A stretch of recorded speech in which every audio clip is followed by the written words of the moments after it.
아브라함은 그 하나님의 부르심을 받아서 자기 본토 친척 아비집을 떠나서 가나안 땅에 도착했습니다.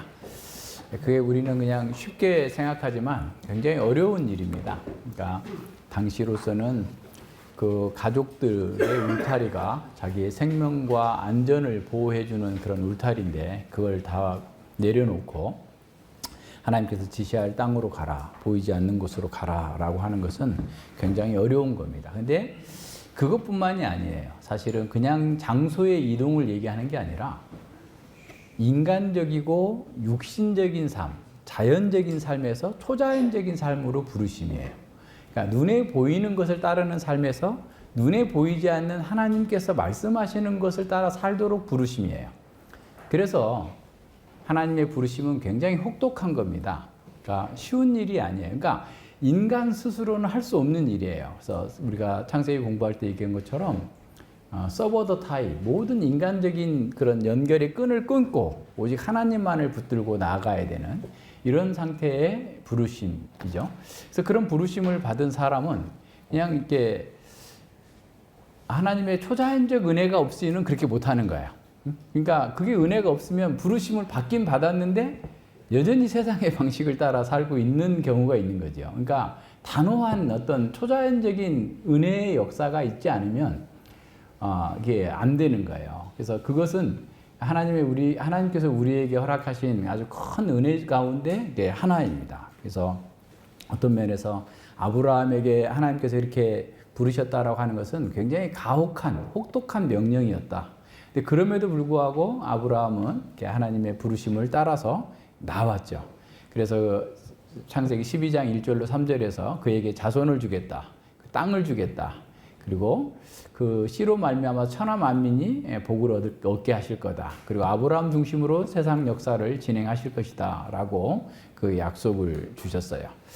그런데 그 약속이 실현되는 과정이 그렇게 쉽게 후다닥 뚝딱 되어지지 않습니다. 그러니까 몇 년 안에 그렇게 기약 없이 그냥 언제 하시겠다라고 해주시겠다는 말도 없고 그냥 해줄 테니까 너는 무조건 가라고 하는 방식으로 주어졌었기 때문에 아브라함 입장에서 보면 굉장히 어려운 일들이 계속 있었던 겁니다. 그래서 그 언약이 성취되지 않고 있기 때문에 어떤 면에서 아브라함은 다른 방법을 생각해낸 거예요. 그래서 12장에서 아내를 팔려고 했던 것도 어떤 면에서 하나님의 방식이 아닌 자기 방식으로 그 문제를 풀고자 하는 어떤 또 다른 방편이었고, 롯과의 관계가 나빠진 것도 사실은 아브라함은 롯을 자신의 상속자로 생각했을 수도 있어요. 조카니까. 그리고 이제 그 14장에서 롯을 구해오는 것도 사실 그런 의미가 있습니다. 그리고 이제 봤던 것처럼 15장에서 내가 너의 방패다라고 말씀하셨을 때, 아이고, 뭐 하나님 자식을 주신다더니 후손을 주시고 막 그런다더니 내 자식 아직도 없잖아요. 내한테 뭘 주시겠다고 그러시는 거예요. 나의 상속자는 우리 종 중에서 똑똑한 애 저 엘리에셀입니다. 라고 얘기를 했어요.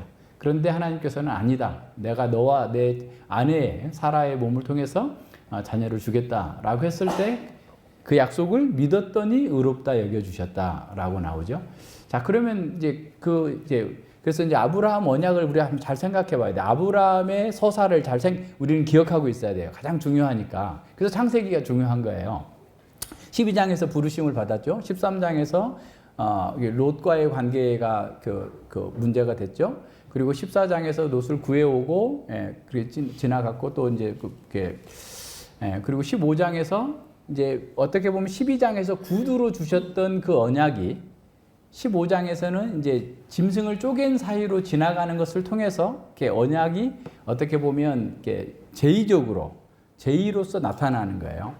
그러니까 그것도 우리가 공부했지만 이 언약을 깨면은 이 짐승처럼 쪼개버릴 거다라고 했을 때 아브라함은 오히려 하나님께서 잠들게 하시고, 그리고 하나님께서 홀로 그 화로 횃불 사이로 그 사이를 지나갔어요. 그건 무슨 의미냐면 내가 이 언약을 지키지 않는다면 나를 쪼개라 라고 자기 저주의 언약인 거예요. 그래서 이 언약이 이루어지는 방식은 어떤 면에서 하나님께서 단독적이고 일방적으로 그것을 이루어 가시겠다라고 하는 그것을 보여줬어요. 자, 그런 언약의 그 제의 가운데에서 아브라함은 하나님께로부터 들은 그 말씀을 받았음에도 불구하고 16장에 가서 아직도야? 아직도. 그러니까 무슨 꾀를 내는 거죠. 사라가 하가를 들어서 거기서 아들을 주실려나 보다. 해가지고 인간적인 방법을 썼어요. 근데 그로 인해서 더 문제가 커졌어요. 그리고 이제 17장에 온 거예요. 그러니까 17장에서 왔고, 그리고 이제 17장에서는 어떤 면에서 언약을 갱신해 주는데 어떻게 갱신을 하냐고 하냐면, 앞전에는 하나님께서 그 피를 짐승 사이로 지나갔다고 한다면, 이번에 할례를 통해서 너희들이 잘라내야 될 게 있다. 그러니까 인간적인 어떤 방식의 그 죄들을 잘라내고 하나님의 언약을 기억해야 된다라고 해요. 그래서 이제 그 어떤 학자는 창세기 15장은 어떤 신랑 대신 하나님의 맹세였다고 한다면 17장은 신부인 아브라함의 맹세가 된다. 이스라엘 백성들의 맹세여야 되는 순결한 삶을 보증하기 위한 그런 맹세다라고 나오죠. 그리고 18장에 가서 이제 소돔과 고모라가 멸망하기 전에 그들을 택하신 목적에 대해서 나와요. 그와 그 자손들이 하나님의 공과 의를 행하도록 하기 위해서 아브라함을 불렀다라고 얘기하시죠. 그리고 이제 22장에 가서 이삭을 바치라라고 하는 것까지 나와요. 그건 이제 언약의 시험인 겁니다. 그러니까 실제로 그가 어떻게 그 언약에 반응하고 있는지를 이렇게 시험하시고, 그래서 그 시험을 통과한 아브라함에게 정말 하나님을 경외하는 줄 이제 알았다라는 말로 아브라함의 그 언약을 이렇게 인준해주는 그런 방식으로 이렇게 나아가고 있어요. 그래서 이런 어떤 아브라함의 서사를 쭉 이렇게 생각해 보면 그 속에서 지금 17장이 있어요. 17장이 있으니까 이것을 갖고 있어야 지금 바울이 얘기하고 있는 그 논지를 잘 따라 나갈 수가 있어요. 그래서 이제 이 아브라함의 언약 속에는 구약 성경에 나타나는, 또는 뭐 우리 신약 성경도 마찬가지로 성경 전체에 나타나는 어떤 언약의 본질적인 세 개의 요소가 다 들어 있어요. 피로써 하는 거죠. 그러니까 짐승을 쪼갠 거, 그 다음에 할례를 하면서 피를 흘릴 수밖에 없는 그런 상황이에요. 피로 맺어지는 언약이고, 또 하나는 하나님의 절대적인 주권으로서 이렇게 이루어진다는 거고, 그 언약의 성립은 믿음으로 반응하는 거다. 그래서 이제 다음 주에 또 이제 아브라함의 그 뒷부분은 이제 13절부터 24절까지 할까 생각하는데, 그 할 때 언약과 또 율법과 또 그 믿음과의 관계가 어떻게 되는 건가를 좀 더 좀 자세하게 다룰 거예요. 그래서 오늘 그걸 다 다루자고 하니 너무 시간이 많이 걸릴 것 같아서 조금 좀 잘랐고, 그 창세기를 좀 더 보게 됐는데, 그래서 그 내용들을 잘 이렇게 우리가 이해하고 있어야만 오늘 우리가 새 언약을 믿었다, 그리고 그 언약 가운데서 신실하게 산다라고 하는 것이 어떤 것인지가 좀 더 잘 분명하게 드러나게 됩니다. 그래서 바울 사도는 이 모든 것들을 다 꿰고 있었기 때문에 그걸 가지고서 지금 아주 굉장히 바른 성경 해석을 통해서 그들에게 변증을 해 나가고 있어요. 우선 할례에 대해서 한번 보겠습니다. 할례는 그 남성의 성기, 여자들은 안 해요. 다른 고대 근동에서 여자들도 할례했다는 기록들이 있는데, 아브라함과 여기 이스라엘에서 남자들만 할례를 하는 거죠. 근데 이스라엘만 한 게 아니고 다른 주변에 있는 민족들도 할례를 했어요. 그런데 블레셋만 안 했던 것 같아요. 그래서 블레셋에 대해서는 저 할례 없는 자들이라고 하는 명칭이 여러 차례 나오는데, 그래서 할례는 그 주변 민족들, 애굽에서도 했고, 그런데 이제 보통 그런 주변 민족들에서 할례를 행한 것은 그 사춘기가 도래한 그 청소년들의 성인식 때 그거를 함으로써 어떻게 보면 자신들의 신에게 어떤 더 많은 번성을 이렇게 원하기도 하고, 또 어떻게 보면 자기 자신을 바친다라는 그런 어떤 인신 제사의 또 다른 의미로서 그렇게 했다라는 그런 그 해석들이 있는데, 그러나 이스라엘에게, 아브라함에게 하나님께서 이 할례를 하라고 했던 것은 어떤 면에서 어떤 개인의 어떤 뭐 이런 걸 넘어서 그 민족과 또 그 의미가 어떤 것인지 신학적으로 이렇게 해석해가지고 그것을 가르쳐 주고 있어요. 그래서 할례는 이스라엘과 하나님 사이에 언약의 어떤 주된 상징으로 쓰였습니다. 그래서 이스라엘이 이것은 이제 언약을 지켜야 된다. 그래서 하나님과 나와의 관계는 언약 백성이다라는 것을 자기 몸에 둠으로써 정말 그 언약 백성, 그 아브라함의 씨로 말미암아 모든 열국의 복을 받으리라고 했던 그 여인의 후손이 오기까지 어떤 면에서 그들의 어떤 성적인 순결 뿐만 아니라 하나님의 언약 백성다운 정체성과 삶을 늘 이렇게 고백할 수 있도록 만들어주는 면에 있어서 아주 중요한 상징이 되었죠. 그러나 그렇게 할례를 했다 해가지고 그 할례 자체만으로는 유효하지 않다라고 하는 것을 모세오경에서 이미 여러 번 얘기하고 그대로 선지서들에서도 계속 얘기하는 게 뭐냐면 마음의 할례가 더 중요하다. 그러니까 외적인 의식을 했다 해서 그 외적인 의식 그 자체로서 너희들이 다 된 거라고 생각한다면 그건 오해다 라고 하는 것을 얘기합니다. 그래서 신명기 10장 6절에 보면 너희는 마음의 할례를 행하고 다시는 목을 곧게 하지 말라라고 말씀합니다. 그러니까 마음의 할례라는 것은 내가 하나님과의 특별한 언약 관계를 맺은 사람이다 라고 하는 거죠. 그러니까 그렇다는 것은 결국 뭐냐면 나는 죄인이고 이 죄를 내가 벗어나야만 하나님과의 언약 관계가 들어갔다. 그러니까 이제 다음 주에 다시 한번 얘기하자면 우리가 언약을 하나님께서 언약의 축복을 먼저 선언하시죠. 그러면 언약 관계가 되려면 우선 믿어야 돼. 믿어야 그 언약 관계 안으로 들어오는 거예요. 그럼 언약 관계 안에 들어오면 어떤 게 있어요? 우리에게 요구하는 조건이 있는 거예요. 그죠?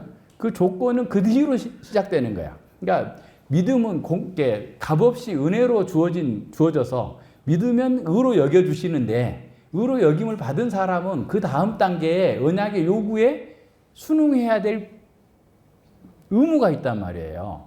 그래서 지금 여기서는 언약이 맺어서 아까 얘기한 것처럼 15장에 하나님의 맹세라고 했다면 이것은 지금 신부의 맹세인 거예요. 우리가 그렇게 살겠습니다 라고 하는 것의 맹세로서 할례가 주어졌는데 마음의 할례가 없다라는 거예요. 내가 지금 나는 그냥 자연인으로서 예전처럼 자연적인 방식으로 살면서도 언약의 표식을 갖고 있기 때문에 구원받았다라고 생각하는 것은 오류다.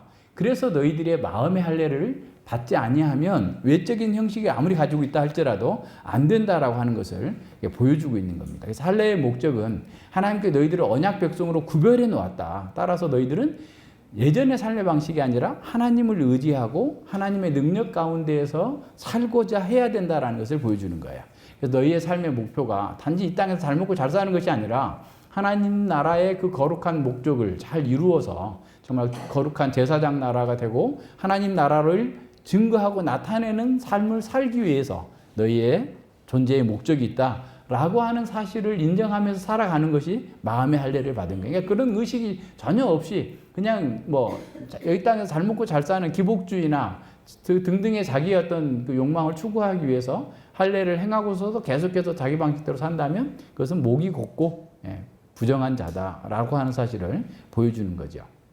자, 이 17장 그 17절에 말하고 있는 것처럼 할례는 언약 공동체의 구성이 되는 어떤 면에서 자격의 필수 조건이었어요. 그러니까 이 할례를 인정하지 않는 사람은 언약 공동체에 들어올 수 없는 거예요. 믿음으로 살지 않는 거예요.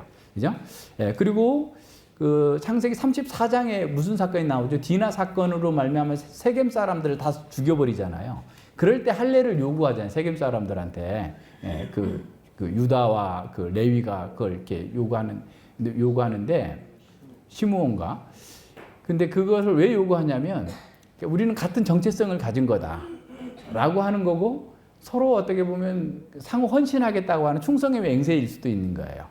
그래서 그렇게 할례를 이렇게 행하게 되고 또 어떻게 보면 할례하는 것은 하나님 다시 헌신하겠다고 하는 그런 의미가 담겨 있어요. 그래서 그 요단강 건너가지고 길갈에서 모든 백성들이 다 다시 할례를 하잖아요. 40년 동안 할례를 못했던 사람들이 다시 하나님께 충성하겠다고 하는 그런 의식으로서의 할례하는 의식을 갖게 됐습니다. 그래서 이 할례가 없는 사람들은 굉장히 불경한 자다, 부정한 자다라고 하는 것이 계속해서 드러나요. 그래서 이제 다윗도 저 할례 없는 자가 하나님의 군대를 이스라엘의 군대를 모욕하는 걸 내가 가만히 둘 수 없다라고 얘기하기도 하고 그 다음에 사울이 자기 딸을 주겠다고 하면서 신부대로 다윗에게 블레셋 사람의 양피 100개를 요구하는 거예요. 그러니까 블레셋 사람들은 할례를 하지 않았기 때문에 그와 같은 방식으로 이렇게 요구하는데, 그러니까 그만큼 할례를 하지 않았다라고 할 때 이스라엘 백성들에게는 그거는 아주 아주 부정한 자들이다라고 하는 사실을 보여줘요. 근데 이제 에레미야서에도 보면 그렇게 할례를 했으면 어떻게 보면 할례하지 않는 사람들과 동일한 삶을 사는 것에 대해서 굉장히 책망을 합니다. 에레미야 6장 10절에 보면 내가 누구에게 말하며 누구에게 경책하여 듣게 할꼬 보라 그 귀가 할례 받지 못함으로 듣지 못하는도다. 그러니까 아무리 얘기를 해도 안 들어요. 왜 그러느냐? 그 귀가 할례 받지 않았다. 그러니까 그 마음에 정말 자기 중심적이고 자기 욕망을 추구하는 데만 귀가 그냥 가 있지 하나님의 말씀을 들으려고 하지 않는다라고 얘기하면서, 또 예레미야 9장 26절에서는 또 그렇게 얘기해요. 그러니까 육체의 할례는 받았지만 마음의 할례를 받지 못한 이방인들과 똑같이 되어버린 그 이스라엘 백성들에 대해서 이렇게 얘기합니다. 곧 애굽과 유다와 에돔과 암몬 자손과 모압과 광야에 거하여 그 머리털을 모지게 깎은 자들에게라. 대저 열방은 할례를 받지 못하였고 이스라엘은 마음의 할례를 받지 못하였느니라. 그러니까 할례 받지 않은 사람들과 똑같이 마음의 할례 받지 못해서 똑같이 자기 추구하고 하나님의 말씀이 아니라 자기 욕망을 따라 살고 있다라고 이렇게 책망하고 있는 거죠. 그래서 할례 행위를 통해서 어떻게 보면 나타나는 외적인 순종에 대한 어떤 충성심을 보였다고 한다면 진정으로 그렇게 살고자 하는 게 나가야 되는데 마음의 할례를 받지 못해서 계속해서 언약의 축복을 상실하게 될 거다라고 하는 것을 경고하고 있었던 겁니다. 초대교회 때 최초의 순교자인 스데반의 설교도 보면 쭉 이스라엘 백성들의 그런 목이 곧고 완악한 상태를 얘기하면서 나중에 그들에게 적용을 하고 있어요. 산헤드린 공회에게 적용을 하면서 목이 곧고 마음과 귀에 할례 받지 못한 사람들아 라고 얘기하는 거죠. 그러면서 너희가 항상 성령을 거스려 너희 조상들과 같이 너희도 하는도다. 복음을 받아들이지 않는 그 사람들을 책망하면서 그와 같이 말합니다. 근데 이제 이 할례가 굉장히 중요하게 여겨진 것은 주전 587년에 유다가 완전히 멸망해가지고 전 세계로 다 흩어지잖아요. 흩어져서 성전은 없어졌고, 그리고 유대인의 정체성을 얘기할 수 있는 것은 어떻게 보면 안식일 준수, 그리고 또 할례, 그리고 또 음식의 정결구례 이런 것들을 어떤 건 돼지고기도 안 먹고 뭐 이렇게 하는 그런 정결구례들을 통해서 자신들의 정체성을 계속해서 강화시켜 왔고, 그것이 어떻게 보면 그 고난의 세월을 견디게 했었던 굉장히 중요한 그런 요소이기도 해요. 그래서 마카비 상하를 보면 셀루쿠스 왕조에서 유대인들의 헬라화 정책을 써요. 그러니까 헬라화 정책을 써가지고 다 유대의 관습들을 다 말살하려고 하고, 성전에서 돼지를 잡아서 제사를 드리기도 하고, 안식일 지키는 걸 폐해버리기도 하고, 또 막 연극장을 만들어가지고 그냥 빨궈벗고 막 사람들이 이렇게 검투하는 막 경기를 하게 하고, 뭐 수많은 일들을 하는데 그 중에 또 하나가 뭐냐면 할례를 못하게 해요. 그러니까 정체성을 아예 말살하려고 하는 거죠. 그러니까 옛날에 뭐 일제가 한글 사용을 못하게 하고 뭐 이렇게 한 것처럼 유대인들의 정체성을 멸살하려고 막 할례를 하면 죽이는 거예요. 그러니까 아들도 죽이고 막 부모도 죽이고 막 이렇게 했어도 이 사람들은 할례를 포기하지 않고 지켜냈던 거예요. 어떻게 보면. 그래서 이 할례는 굉장히 중요한 그런 이스라엘 백성들의 정체성이었고 목숨을 걸고 그걸 지키고자 한 거예요. 자, 그런 상황에서 이제 교회에도 문제가 생겨요. 교회에 전에도 이제 사도행전 공부하신 분들 아시겠지만 교회가 예루살렘 공동체에 있을 때는 주로 큰 문제가 되지 않았어요. 그러니까 예루살렘 교회는 주로 유대인 크리스찬들이잖아요. 그리고 이방인 크리스찬들이 왔다 할지라도 그들은 개종한 사람일 수 있어요. 그래서 개종했다라는 말 무슨 말이냐면 할례를 한 사람이에요. 그러니까 이방인도 할례를 하고 율법을 준수하고 안식일을 지키고 그러면 유대인 공동체, 유대인으로 여겨주는 거예요. 지금도 마찬가지예요. 그런데 이방인 교회가 생겼잖아요. 안디옥에 이방인 교회가 생기고 나니까 이방인들이 많이 들어왔어요. 이방인이 많이 들어왔는데 유대인 크리스찬들 입장에서 볼 때는 할례는 너무나 중요한 거야. 아브라함의 후손이어야 되고 자신들의 정체성을 지키는 것이어야 됐어요. 근데 교회가 이 이방인 크리스찬들을 받아들이면서 이방인 크리스찬들은 주로 이제 바울이 선교 여행을 다닐 때 만났던 사람들은 누구냐면 경건한 이방인이라는 말 나오죠. 경건한 이방인은 누구냐면, 그러니까 그 유대교회가 그 지역에서 이렇게 있으면서 굉장히 어떤 이방 세계에서 자신들의 어떤 독자적인 생존을 모색하기 위해서는 주변 이방인들의 어떤 도움이 필요하잖아요. 그래서 그 주변에 유력한 이방인들에게 전도를 많이 하는 거야, 쉽게 말하면. 그러니까 당시 이방 세계는 굉장히 도덕적으로 타락하고 또 어떤 뭐 철학을 갖고 있어도 제대로 된 철학도 없고 한데, 이 사람들은 유대인들의 어떤 경건한 삶의 방식이라든가 이런 것들에 대해서 호감을 갖고 이게 그 회당 예배에 참여하게 되는 거예요. 그래서 회당 예배에 상당히 많이 기여도 하고, 그죠? 또 회당을 어떻게 보면 울타리처럼 보호해 주기도 하고, 이런 방식으로 이렇게 있었던 사람들인데, 할례를 하는 것은 너무 어려운 일인 거예요. 성인이 돼가지고 할례를 하는 건 그 당시에는 마취제도 없고, 그러니까 보통 한 달에서 두 달은 꼼짝없이 그냥 있어야 되는, 집에 둘러 앉아야 되니까 우리도 그런 일이 쉽지 않잖아요. 그러니까 그 사람들은 회당 예배에는 참여하되 늘 좀 약간은 아웃사이더처럼 이렇게 있었던 사람들인데, 바울이 와서 복음을 전할 때 할례가 유대인의 아브라함의 후손이 되는 거나 하나님 백성이 되는 그 표지가 아니다. 오직 믿음이다. 라고 하니까 대거 이방인 그 경건한 사람들이 예수님을 믿고 돌아오게 되는 거예요. 그러니까 유대인들 입장에서는 회당에서 자기들을 지원하고 울타리처럼 역할을 해줬던 사람들이 그냥 대거 빠져나가 버리니까 바울은 죽일 놈이 되는 거예요. 쉽게 말하면. 어디까지 막 쫓아가면서 바울을 죽이려고 쫓아다니는 거잖아요. 자, 근데 그것으로 끝난 게 아니야. 자, 이제 안 믿는 유대인들은 그와 같이 강팍하게 나왔지만, 또 믿는 크리스천들, 그러니까 유대인 크리스천들은 딱 보니까, 아니, 저 예배 교회 가운데 이방인 크리스천들이 할례도 안 하고 같이 예배를 드린다고? 그건 말도 안 돼. 있을 수 없는 일이야. 하면서 바울이 개척한 교회들을 가서 다 들쑤셔 놓는 거예요. 그래서 이제 수리아 안디옥 교회, 사도행전 15장에 나오죠. 수리아 안디옥 교회에 가까우니까, 예루살렘에서 가까우니까 예루살렘 교회 지도자들의 그 파송도 받지 않았으면서도 파송받았다라고 해가지고 와가지고 그렇게 이방인 크리스찬들에게 너희들도 할례를 해야만 제대로 구원받을 수 있다라고 가르친 거예요. 그리고 그 사람들 거기만 있는 게 아니라 바울이 전도했던 갈라디아 지역까지 쭉 가가지고 계속해서 그걸 가르친 거예요. 그러니까 이제 그냥 발칵 뒤집힌 거예요. 막 엄청 그게 논쟁이 심해져가지고 안디옥 교회가 성령의 지혜 가운데에서, 그러니까 이 사람들을, 바울과 바나바를 또 그 유대인 크리스찬들과 함께 예루살렘으로 보내요. 그래서 공회가 열리는 거예요. 15장에. 그래서 예루살렘 공회에서 뭐가 옳은지 그른지를 따져보고 우리에게 답을 주시오. 그래서 이제 예루살렘 공회에도 막 엄청나게 어마어마한 한 일주일 이상 논쟁이 벌어졌을 것 같아요. 그냥 우리 거에는 한 장으로 딱 요약돼서 나와 있지만, 그래서 거기서 베드로가 이방인에 대한 선교, 이방인 고넬료의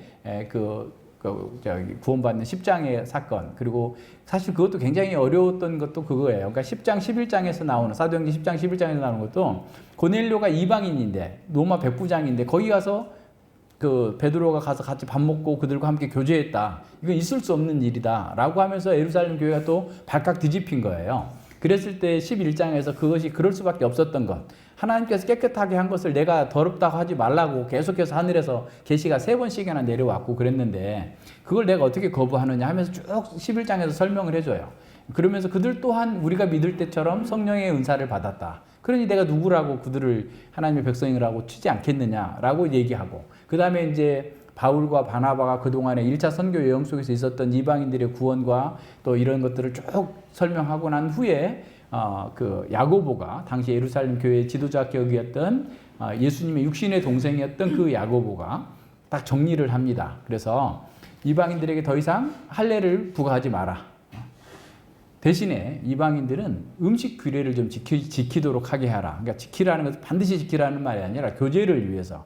유대인들은 피를 먹는 걸 아주 깜짝 놀라는 거예요. 카니발리즘, 그러니까 식인 풍습과 같은 것으로 여겼어요. 그러니까 유대인들은. 왜냐하면 창세기 9장에서 피채 먹지 말라고 그랬잖아요. 그러니까 피를 먹는 건 인육을 먹는 것과 동일한 것으로 여겨서 유대인들은 그것은 절대로 받아들일 수 없는 일이다 라고 할 정도로 거부감이 크니 이방인 그리스도인들은 피 먹는 거라든가 유대인들과의 교제에 장애가 되는 그 막 돼지고기를 막 먹어버린다든가 이런 거는 삼가해라. 그러면서 유대인 이방인 크리스찬들에게 할례를 하라고 하는 어떤 더 이상 무거운 짐을 지지 말라라고 해서 편지를 써서 다 보내는 거예요. 그렇게 해서 그게 일단락이 돼요. 그러니까 그만큼 어떻다는 거예요? 이 할례 문제는 1세기 당시에 어마어마한 문제였어요.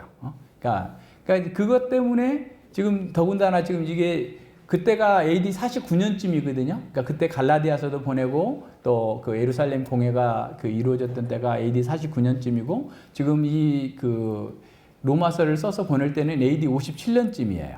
그러니까 로마의 크리스찬들도 지금 그런 내용들은 다 알고 있겠지만 그럼에도 불구하고 유대인들이 기본적으로 가지고 있었던 할례에 대한 자신의 정체성 또 할례 받았기 때문에 아까 이제 그 뒤에 또 보겠지만 그 시편 32편 1절과 2절을 해석할 때도 유대인들은 할례 받은 유대인에게만 사죄의 은혜가 임한다 라고 해석을 하고 있었던 그런 상황이라는 것을 염두에 두고서 보면 이 할례가 왜 그렇게 중요한지 그리고 오늘날 이것은 오늘 우리에게 또 어떤 의미가 있는지를 잘 생각해 볼 수 있습니다. 그래서 이제 갈라디아에서도 1장과 2장에서 계속 그 얘기하고 있어요. 내가 받은 그래서 심지어는 그 유대인 크리스찬들이 그 수리아 안디옥 교회로 왔을 때 베드로와 바나바가 외식을 하게 돼요. 그러니까 성찬과 예찬이 동시에 이루어지고 있는 그런 상황 속에서 유대인 크리스찬들 율법주의자들이 와가지고 자신들을 비난할까 봐서 성찬을 하다가 피해버리는 거예요. 그래서 바울이 공개적으로 그건 잘못된 거다 라고 이렇게 선언을 하면서 아주 강하게 얘기했던 그런 장면들도 나오는 것들을 잘 생각해 보세요. 그런데 이제 바울은 굉장히 유연한 사람입니다. 그래서 이제 바울이 여러분 그 로마서 안 갖고 계신 분들은 좀 복사해서 주세요. 우리 이제 로마서 앞으로 1년 정도 더 할 수 있을지 어쩔지 모르겠는데, 네. 바울의 로마서의 구조와 바울의 연대기를 이렇게 있어요. 그러니까 또 달라고 하셔가지고 보시면 이렇게 쭉 나타나는데, 바울은 1차 전도 여행에서 복음 안에서 그러니까 바울이 그러니까 이제 우리는 이제 그걸 중요하게 여겨야 되는데 사도행전을 보면서 바울이 회심하고 그러니까 예루살렘에서 대제사장들의 그 공문을 사전 구속영장을 받아가지고 다메섹으로 가다가 회심을 했잖아요. 회심하고 바로 예루살렘으로 가지 않고 3년 동안 아라비아 광야에서 하나님의 말씀을 묵상하고 하나님께 계시를 받았어요. 그리고 이제 3년 후에 그 다메섹에서 사역을 하다가 다메섹에서 죽이려고 하니까 성에 줄 가지고 도망쳤어요. 도망쳐서 예루살렘에 처음에 왔는데 3년이 지났어도 바울을 누구도 안 만나려고 그래요. 무서운 거야. 전에 저놈이 그냥 교회들을 다 집집이 찾아가면서 다 예수님 믿은 사람 다 감옥에 쳐넣었던 사람인데 그 사람이 예수님 믿었다고? 간자일 수도 있어. 간첩일 수도 있어. 우리 다 그냥 한 방에 없애버리려고 믿은 것처럼 하고 왔을 수도 있어 라고 안 만나주려고 하는 거예요. 그럴 때 바나바가 아니다, 이 사람 믿을 수 있다 라고 해가지고 예루살렘 교회에 소개를 해요. 그래서 바울은 자기가 옛날에 그렇게 했었기 때문에 예루살렘에서 사역을 하고 싶어 했는데 다들 반대하는 거예요. 그런데다가 하나님께서 너는 여기 네 말 들을지 않을 거다, 저 유대인들은. 아니 내가 그동안에 전에 했던 거 저들이 다 아니까 내가 이렇게 믿으면 더 복음이 잘 들어갈 것 같은데요? 라고 하는데 아니야. 너는 이방으로 가야 돼. 해가지고 어디로 가요? 다소로 가요. 자기 고향으로. 다소에 가서 9년에서 10년 정도를 있다가 있었어요. 그런데 이제 아까 얘기한 것처럼 수리아 안디옥의 교회가 부흥을 하게 되니까 너무 사람이 많아지니까 바나바가 자기가 거기서 그 사역을 하다가 너무 사람이 많아지니까 예루살렘 교회와 아마 협의했겠죠. 그래서 바울을 데려오겠다. 그래서 바울과 함께 예루살렘 교회에 수리아 안디옥 교회에서 1년 동안 사역을 하면서 교회가 아주 든든하게 세워지는 거예요. 그러던 차에 바울이 두 번째 예루살렘에 방문을 해요. 회심한 후 두 번째. 그때가 언제냐면 야고보가 순교하려고 할 때쯤. 11장 마지막 부분이에요. 12장 그 전쯤에 그 예루살렘에 큰 그 흉년이 들 거다라고 한 아가보의 예언을 듣고 안디옥 교회에 그 구제 헌금을 가지고 거기를 가요. 갔을 때 디도도 같이 갔어요. 여기에는 안 나오지만 이제 갈라디아서에 나와요. 디도가 이방인이니까 다 아니까 할례를 하라고 그렇게 했는데도 절대로 못 한다. 할례 안 한다. 왜냐하면 그렇게 하는 것은 오히려 그 하나님의 그 법에 어긋날 뿐만 아니라 그들은 거짓 형제다라고 그냥 아주 단호하게 안 해요. 그런데 그 이후에 이제 그 1차 전도 여행을 갔다 와서 다시 이제 2차 전도 여행을 갔을 때 디모데를 자기 그 사역자로 동역자로 이렇게 데려와요. 근데 디모데는 어머니는 유대인이고 아버지는 헬라인이야. 그래서 할례를 안 했어요. 그런데 그 디모데에게는 또 할례를 해요. 그 바울 왜 이럴까 저럴까 막 한다고 생각할지 모르지만 바울은 디모데가 사역을 할 건데 그 사역지가 유대인 크리스찬도 있고 이방인 크리스찬도 있으니까 할례하지 않은 목사가 자꾸 하면은 유대인 크리스찬들이 잘 안 받아들일까 봐서 불어 그렇게 했어요. 그래서 이제 고린도전서 9장에 보면 내가 유대인에게는 유대인처럼 이방인은 이방인처럼 해서 한 사람이라도 얻으려고 했다라고 하는 그런 원리 가운데에서 구원과 관련해서 그 대해서는 절대 죽어도 그건 양보할 수 없다. 칭의와 관련해서는 절대로 양보할 수 없지만 다른 사람들의 유익과 교회의 유익을 위해서는 그렇게 할례도 했단 말이에요. 그러니까 그런 것들을 전체적으로 봐야 돼요. 그래서 그런 상황에서 지금 로마에서 얘기하고 있는 건 뭐냐? 칭의와 관련된 거예요. 그러니까 이미 AD 49년에 갈라디아 교회에 들어왔던 거짓 교사들이 바울은 부족한 복음을 가지고 있었던 거야. 아브라함의 후손이 되고 진정으로 참 구원을 받으려면 할례를 해야 된다라고 했을 때 바울은 절대로 그거 하면 너 망한다.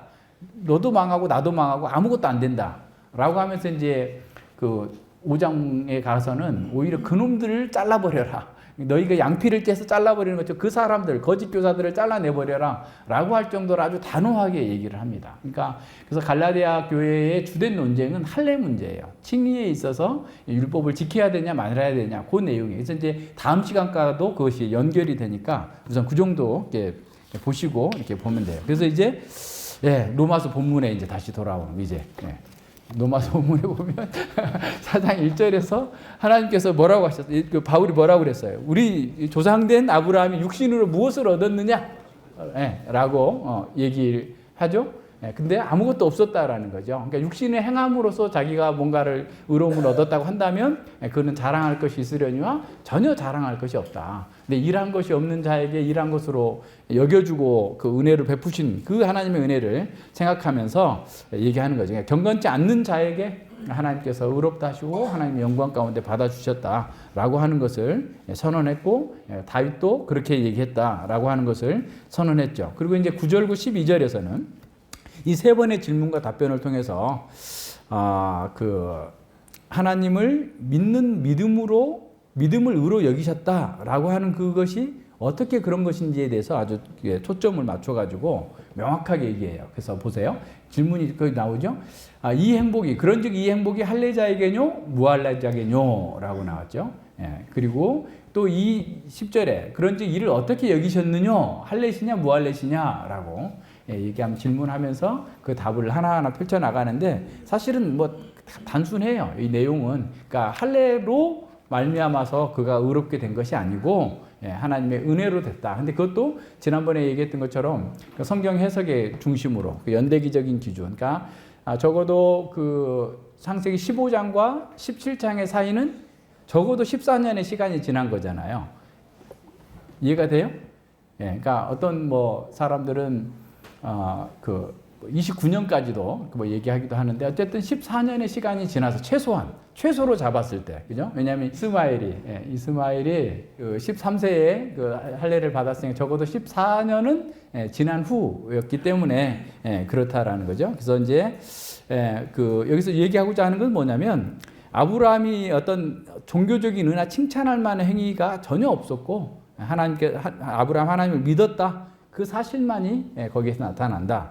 15장에서 얘기하는 거고 두 번째는 전에도 얘기한 것처럼 본문의 그 해석에 따르면 어떻게 보면 아브라함이 할례를 받았기 때문에 의롭다고 했거나 할례 받은 후에 의롭다는 게 아니라 할례 받기 전에 적어도 아까 14년 전 적어도 14년 전에 의롭다함을 받았기 때문에 할례와는 전혀 상관이 없다라고 하는 사실을 명확하게 선언하는 거예요. 그 내용만 보면 됩니다. 그래서 이제 그 4장 9절에 그런즉 이 행복이 할례자에게뇨 혹 무할례자에게도뇨 되죠. 우리가 말하기를 아브라함에게는 그 믿음을 의로 여기셨다 하였노라 그랬어요. 그러니까 그렇지 않다라는 거죠. 할례하기 전에 이미 의로움을 이렇게 하나님께로부터 의롭다 하는 칭함을 받았다라고 하는 거예요. 그래서 오직 믿음만 있으면 일한 것이 없어도 할례 받지 않아도 아브라함의 영적인 가족 후손이 된다. 하나님 백성이 된다라고 하는 사실을 보여주고 있는 겁니다. 그래서 이제 전에도 얘기한 것처럼 동일한 단어가 사용됐을 때는 그것이 어디에 있든지 또 어떤 문맥이 있었든지 간에 동일한 의미를 이렇게 나타낸다라고 하는 것을 로 해석했던 미드라시의 해석의 규칙 속에서 이렇게 다윗이 했던 얘기도 동등한 거다. 다윗 또한 일한 것이 없이 하나님께 의로 여김을 받았다라고 하는 것, 그 복을 함께 얘기하고 있는 겁니다. 그래서 이제 그래서 다윗이 했던 것이나 아브라함의 그 믿음을 하나님께 인정해 주셨던 것이나 동일한 거다. 그러니까 다윗이나 아브라함이나 다 경건치 않은 자였고 일한 것이 없는 자였는데 하나님께서 의로 여기셨고 그를 의롭다 칭해 주셨기 때문에 믿는 사람이라면 누구나 다 의롭다 하나님께서 여겨 주신다. 그러니까 믿으면 그냥 이렇게 얘기하면 또 쉬울 수 있겠지만 믿음은 아까 얘기한 것처럼 자연적인 삶에서 초자연적인 삶으로 움직이는 거예요. 사실 어떻게 보면. 그러니까 그 믿음이 들어와야 일단은 계약 관계가 성립이 되는 거, 언약이 성립이 되는 거죠. 그러면 의롭다고 여겨주시고 그리고 그 의롭다고 여겨주시는 사람들에게 언약의 요구를 통해서 뭘 자꾸 보여주냐면 이제 내일 보는 것처럼 계속 우리의 죄를 보여주는 거예요. 그래서 자기를 의뢰하지 않고 하나님을 의뢰해야만 된다라고 하는 사실을 계속해서 볼 수 있도록 만들어주는 것이 그 언약적 의무가 우리에게 가르쳐 주는 겁니다. 그래서 이 복이라는 말도 아까 그런 말이죠.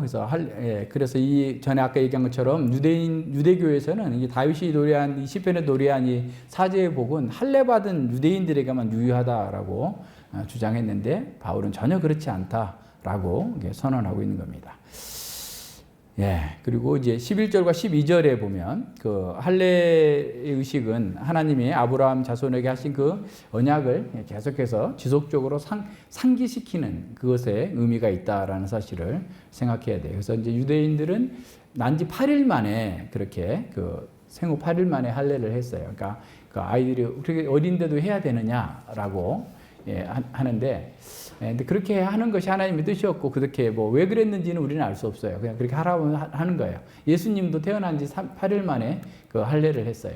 근데 우리나라에서는 한때 포경 수술이라고 엄청나게 많이 했다고 했는데 왜 그랬냐면 6.25가 났을 때 미국에서 의사들이 많이 한국에 왔어요. 한국에 왔는데 전쟁이 끝나거나 휴전이 된 상태에서 수련의들이니까 열심히 뭔가를 해야 되잖아. 아픈 사람도 치료하고 다리도 부러지고 하고 막 이렇게 해야 되는데 할 일이 없어진 거예요. 그래서 누가 미군에서 꾀를 냈나 봐.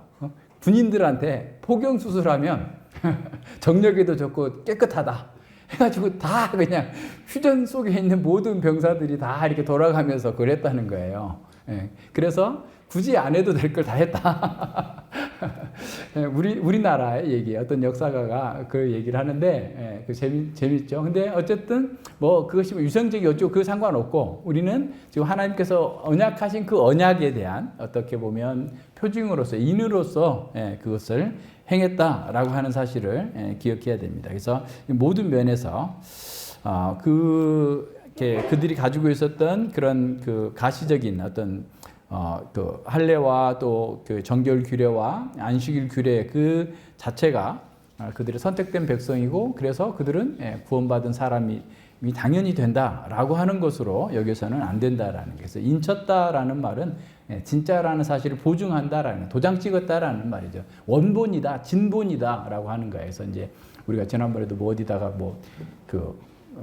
조합에 정관을 보내주세요라고 하면은 그걸 다 복사해가지고 원본 대조필 원본을 그대로 했습니다 하고 또 법인 도장을 찍어서 이렇게 보내고 이렇게 하는데 진본이다 이런 뜻인 거죠. 그래서 그 아브라함의 믿음이 참이다, 진짜다라고 도장을 찍는 게 뭐였다고요? 할례였다. 좀 바울은 그렇게 선언하고 있는 겁니다. 그래서 그런 모든 면에서 그래서 예수님께서도 인자는 하나님의 인친자라 하나님께서 보증하시는 자다. 하나님께서 인정해 주시는 자다라고 그랬고, 에베소서 1장 그 13절로 14절에서 성령께서 우리 안에 계시는데 이는 뭐예요? 우리가 보세요. 이거 에베소서 1장 13, 14절. 그 안에서 너희도 진리의 말씀, 곧 너희의 구원의 복음을 듣고 그 안에서 또한 믿어 약속의 성령으로 인치심을 받았으니 이는 우리의 기업이 보증이 되사 그 얻으신 것을 구속하시고 그의 영광을 찬미하게 하려 하심이라 그랬어요. 그러니까 성령께서 우리 안에서 인치시고 보증해 주시는 거예요. 우리의 구원은 확정적이다 라고 하는 사실을 보증해 주신다 라고 하는 것을 선언해 주고 있는 겁니다. 그래서 할례가 아브라함이 의롭게 만드는데 기여한 게 아니다라는 거예요. 오히려 창세기 아까 17장 11절에서도 이것이 너와 나 사이의 언약의 표징이다. 언약을 맺은 사람이다 라고 하는 사실을 보여주는 표징이다라고 선언하고 있는 거예요. 그래서 아브라함은 할례 받기 전에 이미 의롭다고 여겨졌기 때문에 할례는 의의 원인이거나 또 그 의를 가져다 주는 어떤 그 결과를 만들어내는 것이 결코 아니다라는 거예요. 그래서 할례는 이미 믿음으로 된 것을 인쳐주는 것, 확증해 주는 것, 그것을 의미한다라고 하는 것을 보여주고 있습니다. 그래서 바울은 아브라함에게 일어났던 그 일에 대해서 역사적인 어떤 관심 그 이상을 가지고 있는데, 의롭다함을 받고 할례 받은 사람은 아브라함의 경험에서와 같이 유대인이든 이방인이든 모두가 다 아브라함과 동일하게 의롭다함을 받고 또 믿음의 조상 아브라함의 가족에 포함된다, 자손에 포함된다라고 하는 사실을 우리에게 보여주고 있습니다. 그래서 이 아브라함의 생애와 또 그 구속사를 이해하는 데 가장 중요한 것은 믿음으로 의롭다함을 받은 거다. 그가 의롭게 살았어도 하나님과 동행했어도 그것 때문이 아니라 그것은 결과로서 나타나는 거다라고 하는 것을 생각해 봐야 됩니다. 이제 아브라함의 후손 언약이 성취가 지연되는 그런 그 상황에서 아브라함은 롯과 헤어진 후에도 또 롯을 계속해서 보호하였고 자기 집에 있는 그 종 엘리에셀 그리고 그 첩을 통해서 하갈을 통해서 난 이스마엘을 후손이나 상속자로 고려하고 있었음이 드러납니다. 그래서 이런 어떤 아브라함의 약함 또한 우리가 알아야 돼요. 이제 다음 시간의 것과 연관해서 한번 생각해 봐야 됩니다. 그런 하나님의 목적을 성취하는 것은 인간을 도우시려는 그 하나님의 목적을 성취하시는데 우리가 도와야 된다라고 말하는 것이 신인 협력이라고 그랬죠. 그러니까 하나님께서 하셨으니 우리도 해야 된다라고 하는 건데, 그렇게 말하는 것은 하나님의 능력을 제한할 뿐만 아니라 그런 시도를 하는 사람도 결국 파국으로 이끌어 갑니다. 그것을 우리가 사라의 예를 통해서 잘 알 수 있어요. 사라는 자기 생각으로 언약을 성취하려고 한 거죠. 그래서 이런 점에서 하갈과 이스마엘은 하나님의 약속을 믿음으로 기다리는 것이 무엇인지를 좀 더 돋보이게 만들어줍니다. 사라는 자신의 주도권과 성급함으로 몸종 하갈을 통해서 하나님의 약속을 성취하려고 했어요. 그러나 그 결과는 즉각적인 가정 불화로 이어졌고, 장기간의 불화로 인한 그 결과는 하갈의 그런 반항 정신을 가진 사람들을 상속하게 될 수많은 후손들을 퍼트림으로써 어떻게 보면 뒤섞인 축복이 되어버린 것이죠. 이렇게 신협력적인 언약 성취를 도모하면서 집안 전체가 많은 것을 잃어버렸습니다. 사라는 그 집에서 존경을 상실했고, 하갈은 가정을 잃었고, 아브라함은 잃어버린 아내와 거절된 아들로 인해서 크게 상심하게 됩니다. 이런 식의 인간 주도의 언약 성취를 시도하고자 하면 안식과 평화가 아니라 늘 불화가 있을 수밖에 없다라는 겁니다. 그런 상황에서 하나님께서는 비록 오만했지만 자신을 낮추는 자를 긍휼히 여겼어요. 그래서 하갈도 긍휼히 여겼고, 그들을 돕기 위해서, 하갈을 돕기 위해서 하나님께서 개입하시죠. 그래서 아브라함과 사라는 다시금 하나님을 신뢰하면서 그 약속을 붙들어야 됐고, 하갈의 복종을 통해서 진정한 자유를 발견할 수 있게 되었습니다. 후손 언약에 대한 아브라함의 불신은 이스마엘을 집에서 내쫓은 후에도 계속됩니다. 나중에도 이제 아까 17장에서 본 것처럼 하나님께서 자식을 주겠다라고 하니까 아브라함이 엎드려서 심중에 이르기를 마음으로 하는 거예요. 하나님께 대놓고 말을 못하고 100세 된 사람이 어찌 자식을 낳을까? 사라는 90세니 어찌 생산하리요? 아브라함이 이에 하나님께 구하되 이스마엘이나 하나님 앞에 살기를 원하나이다 라고 했는데, 이스마엘이다라는 말에 그 히브리어 원어 표현은 약간은 비꼬는 불신의 그런 의미가 담겨 있다고 그래요. 그래서 아브라함의 믿음은 이렇게 의심으로 흔들리고 인간의 방법으로 그 약속을 성취를 이루고자 했어요. 하지만 하나님은 그보다 더 크게 그런 의심을 압도할 만큼 큰 은혜를 베풀어 주셔서 그를 찾아오셨고 또 그 기다리는 언약을 기다리는 성취가 기다리는 것을 또 인내하면서 볼 수 있도록 만들어 주신 겁니다. 우리에게도 마찬가지입니다. 우리도 하나님께서 약속하신 복을 바라지만 때로 의심하기도 하고 잘못된 방법을 선택할 수도 있습니다. 그러니까 하나님의 은혜는 말씀으로 주어져 있기 때문에 눈에 당장 보이지 않아요. 그래서 늘 눈에 보이는 것을 따라가고자 하는 그런 유혹들이 우리에게 있습니다. 하지만 하나님의 은혜는 아브라함의 기사에서 볼 수 있는 것처럼 우리의 의심과 우리의 죄보다 더 큽니다. 그래서 하나님은 아브라함에게 전능하신 하나님으로 나타나서 엘사다이라는 말인데요.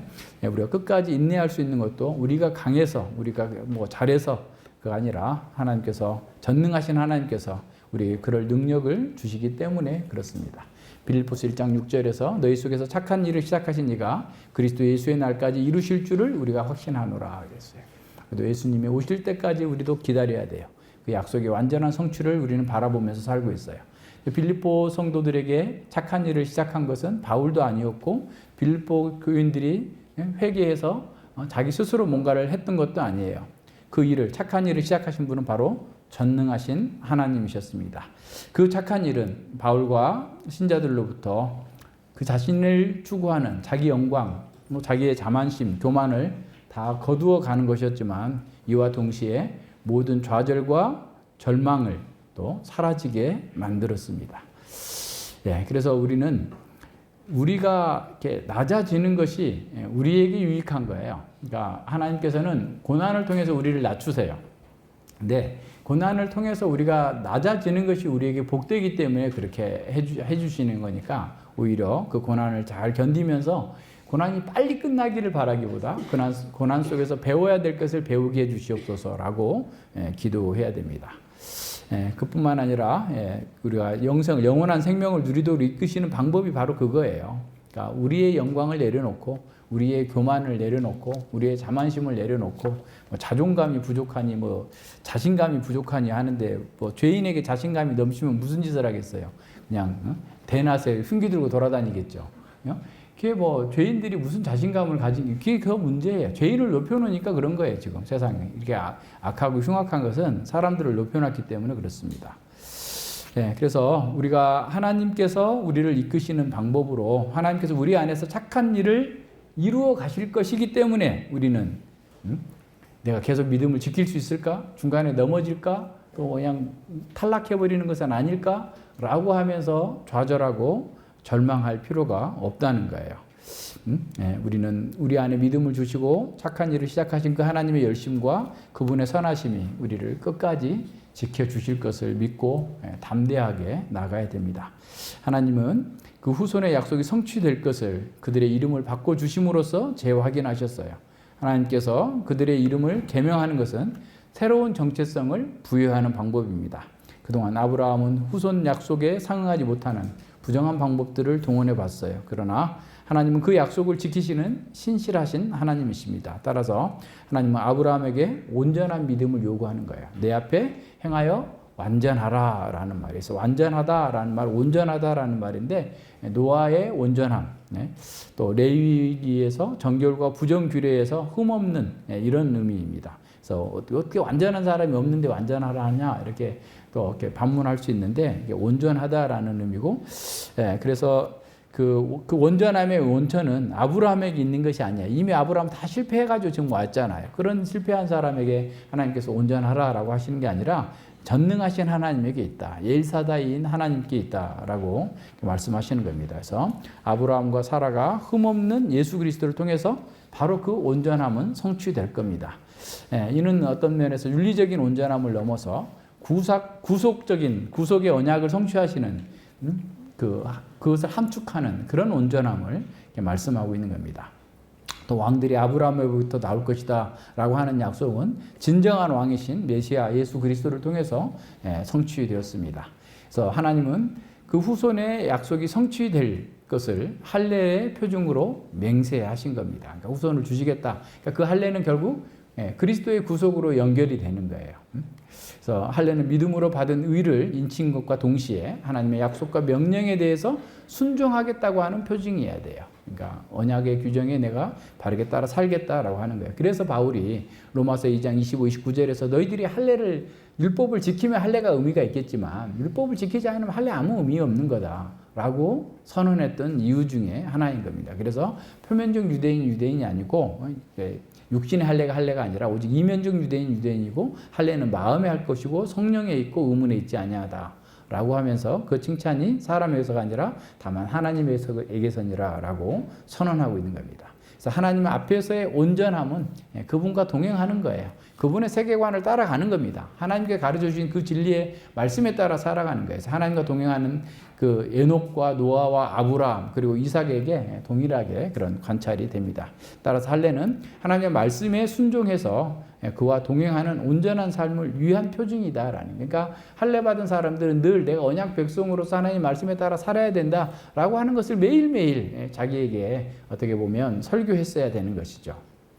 할례는 믿음으로 언약 공동체에 들어왔다는 외적 구분이면서 동시에 온전한 행위의 요구를 상기시키는 언약의 표징이었습니다. 그래서 할례는 아브라함의 언약의 어떤 핵심적인 상징이었어요. 그래서 할례는 후손과 관련된 언약이 하나님께 속하였기 때문에 생식을 위한 그 전체 신체 기관에서 신체 기관에 시행된 거죠. 그래서 할례는 그것이 상징했던 실체인 할례 받은 마음이 수반되지 않는다면 아무런 영적 가치가 없다라는 거예요. 그래서 구약 역사에는 오직 할례 받은 마음만이 언약의 조건, 언약 관계의 조건을 만족시킨다고 하는 사실을 우리에게 명확하게 보여줘요. 아까 얘기한 것처럼 할례의 목적은 하나님께서 죄 가운데서 너를 구별했다. 따라서 너는 오직 하나님만 의지하고 그분의 언약과 능력 아래서 살아야 한다. 그리고 너의 삶의 목적은 네가 잘 먹고 잘 사는 안심인명이 아니라 하나님 나라의 능력과 영광을 나타내는 것이다. 너희는 거룩한 백성과 제사장 나라가 되어야 된다라고 하는 것에 있는 거예요. 그러니까 정반대로 살면서 자기 추구를 하면서 살면서 구원 확신이 있다라고 했던 그 유대인들에 대해서는 얼마나 큰 충격적인 일이겠어요. 이것 우리에게 좀 돌려보면 또 그런 겁니다. 우리도 마찬가지예요. 우리가 세례를 받았고 또 하나님의 백성으로 언약의 백성에 들어왔다 할지라도 회개하는 마음이 없고 겸손한 마음이 없으면 공부해도 안 변합니다. 그 하나님의 은혜를 누릴 수가 없어요. 그래서 이런 면에서 이렇게 잘 생각해야 돼요. 그래서 이제 아까 얘기한 것처럼 C.S. 루이스가 그런 얘기를 했어요. 하나님의 부르심이 우리를 더 나은 존재로 만들지 못한다면 그것은 반드시 우리를 훨씬 더 나쁜 존재로 만듭니다. 온갖 악인들 중에도 가장 악한 사람은 종교적인 악인입니다. 그랬어요. 그러니까 유대인들이 그런 거잖아요. 가장 악해서 자기를 구원해 주러 오신 예수 그리스도를 죽인 거예요. 그러니까 종교적으로 자기 부르심 속에서 변화가 되지 않으면 자기에게 말씀을 가르쳤던 사람을 그냥 공격하고 오히려 죽이려고 하는 그런 상태로 나가는 겁니다. 그래서 모든 면에서 그래요. 그래서 이제 우리가 뭔가를 아는 것 때문에 내가 굉장히 좋은 그리스도인이 됐다라고 착각할 수가 있어요. 다른 사람보다 더 책을 많이 읽었고 다른 사람보다 더 좋은 교회를 다니고 있고 다른 사람보다 더 많이 헌신했기 때문에 나는 대단히 나은 사람이다 라고 이렇게 생각하고 그걸 모르는 사람들, 문외한에 대해서는 자기보다 못한 사람으로 여길 수 있어요. 근데 하나님은 그렇게 보시지 않을 수 있다는 거예요. 하나님께서는 네가 그렇게 갖고 있으면서도 지키지 않았구나. 그럼 무슨 의미가 있느냐? 너희가 율법을 지켰으면 할례가 유효하지만 율법을 지키지 않았으면 할례가 무슨 의미가 있느냐라고 바울이 얘기했던 것처럼 그와 같은 방식으로 반응할 수 있습니다. 예수님을 죽이는 사람들도 그런 사람들인 거죠. 율법을 모르는 자들은 저주받은 자들이다라고 선언하면서 그렇게 하잖아요. 그러니까 우리도 그럴 수 있어요. 그래서 이런 면에서도 우리는 굉장히 마음을 낮춰야 됩니다. 그래서 마음을 낮추는 것이 우리에게 가장 복된 거예요. 그러니까 교만이 들어오면 자기도 모르게 이제 넘어지게 돼요. 이런 면들을 잘 생각해 봐야 됩니다. 그래서 열국을 위한 복이 될 것이다 라고 했던 그 아브라함의 언약은 예수 그리스도 안에서 또 그분의 세례를 받은 사람들과 더불어서 성취가 됐어요. 우리 안에서도 그것이 성취가 돼야 돼요. 열국이 우리를 통해서 복을 얻도록 만들어주는 그런 역할들을 우리 속에서 이루어져야 됩니다. 예, 아브라함이 할례를 받기 전에 믿음으로 의롭다 하심을 받은 것처럼 이방인들은 할례를 통해서가 아니라 믿음을 통해서 의롭게 되어서 아브라함의 자손이 됩니다. 오늘날 하나님의 백성들은 아브라함의 계보에 속한 어떤 육신적 후손이라고 정의하지 않아요. 오히려 하나님의 백성이 되는 유일한 자격은 그 언약을 위반하지 않고 완벽하게 성취하신 아브라함의 아브라함의 후손인 예수 그리스도를 믿음으로만 주어지는 거예요. 그러니까 예수 그리스도를 믿지 않으면 그다음 방법이 없는 거예요. 이제 더 이상 다른 사람에게 방법이 없는 예수 그리스도를 믿으면 우리는 그 속에 들어간 겁니다. 그래서 하나님은 새 언약으로 믿는 자들의 마음에 율법을 새겨 주시고 그들의 할례를 보장해 주시는 겁니다. 그래서 할례는 언약 공동체에 입문하는 옛 징표로서 새 징표는 이제 세례가 됐습니다. 그래서 사람이 손에 행하는 것이 아니라 그리스도가 행하신 할례로서 죄 많은 본성을 제거함으로써 할례를 받는다는 것을 상징하고 있어요. 그래서 골로새서 2장 11절에서 그걸 잘 보여주고 있는데 할례는 자연인의 본성으로 사는 것이 아니라 초자연적인 믿음으로 사는 것을 또한 상징하고 있습니다. 그래서 바울 사도는 우리의 새롭게 된 정체성을 이렇게 가르쳤어요. 너희가 세례로 그리스도와 함께 장사된 바 되고 또 죽은 자들 가운데에서 그를 일으키신 하나님의 역사를 믿음으로 말미암아 그 안에서 함께 일으킴을 받았느니라. 그러니까 우리는 세례를 통해서 그리스도와 함께 죽고 그리스도와 함께 살았어요. 그래서 이제 그리스도와 함께 산 삶을 우리의 삶으로 구현해내는 겁니다. 그래서 우리도 아브라함처럼 하나님의 언약을 믿음으로 의롭게 되었고 새 언약 공동체에 참여했습니다. 그러나 우리도 아브라함처럼 실망할 때가 있어요. 하나님은 아브라함에게 완전하라고 하셨지만 아브라함은 그렇게 하지 못했어요. 그래서 왜 그랬을까? 다 똑같아요. 우리도 마찬가지입니다. 우리가 아무리 강한 그리스도인이라고 해도 우리도 아브라함처럼 아브라함과 동일한 그런 성정을 가졌어요. 그래서 그걸 기억해야 됩니다. 그래서 궁극적으로는 아브라함이 이삭을 바칠 정도의 믿음으로 성장한 것처럼 우리도 그렇게 하나님을 경외해야 되겠지만 그걸 목표로 삼지만 그러지 못할 때가 있다는 거예요. 그렇다 할지라도 거기서 이렇게 낭망하고 그러지 말고 계속해서 말씀대로 나아가야 돼요. 그래서 어떤 학자가 얘기한 것처럼 아무리 아름다운 동산에도 잡초는 있다. 그죠? 그러니까 우리가 아무리 훌륭하게 성장했다 할지라도 우리 안에 죄는 잡초는 계속 있어요. 없는 것처럼 아무리 감춘다 해서 감춰지는 것도 아니고 다 드러나게 됩니다. 그래서 그런 면에서 잘 생각해야 돼요. 그래서 우리는 그런 면에서 자기 방식과 자기 지혜로 하나님께서 주시겠다고 하는 그 복을 스스로 만들어내겠다고 하는 그걸 해결하라고 하는 그런 유혹들이 가득한 세상에 살고 있어요. 우리 마음에서도 나타나고 밖으로부터도 계속 그런 그 외치는 소리들이 끊임없이 들려옵니다. 그럴 때 우리는 내가 믿나이다. 나의 믿음 없는 것을 도와주옵소서라고 했던 그 귀신 들린 자의 아버지처럼 하나님께 부르짖으면서 나아가야 됩니다. 우리의 믿음이 연약하고 또 많은 의심에 시달려도 하나님은 전능하십니다. 경건치 않는 우리를 위해서 죽으시고 부활하신 그리스도의 능력 안에서 우리는 안전합니다. 육체에 새겨진 그 할례보다 우리 영혼에 새겨진 그 세례가 우리의 안전과 정체성을 더 깊이 밝혀줍니다. 그래서 세례받은 자, 세례 예식문도 가끔 한 번씩 읽어봐야 돼요. 그래서 내가 세례를 받은 자로서 어떤 정체성을 가지고 어떻게 사는가를 잘 생각하면서 봐야 됩니다. 그래서 우리의 구원이 우리의 힘이 아닌 하나님의 능력에 달려있기 때문에 우리는 세례받은 자로서 주님을 의뢰하면서 두려움 없이 주님의 길로 나아가야 됩니다. 그래서 우리가 유대인들처럼 자기가 가지고 있는 그 가장 소중한 것이라 할지라도 그것 때문에 자동으로 자기는 다 됐다라고 여긴다면, 그죠? 그 언약의 그 근본 취지를 이해하지 못하는 것이 되고 하나님의 은혜 가운데서 떨어질 수 있다라는 면들을 잘 생각하고 언약 백성다운 정체성을 가지고 날마다 회개하면서 주께서 이루시는 그 자리로 또 이렇게 나아가야 됩니다. 같이 기도하겠습니다. 하나님 아버지 감사드립니다. 저희가 주님께서 할례 언약을 통해서 우리에게 무엇을 말씀하시는지를 다시 한번 살펴보았습니다.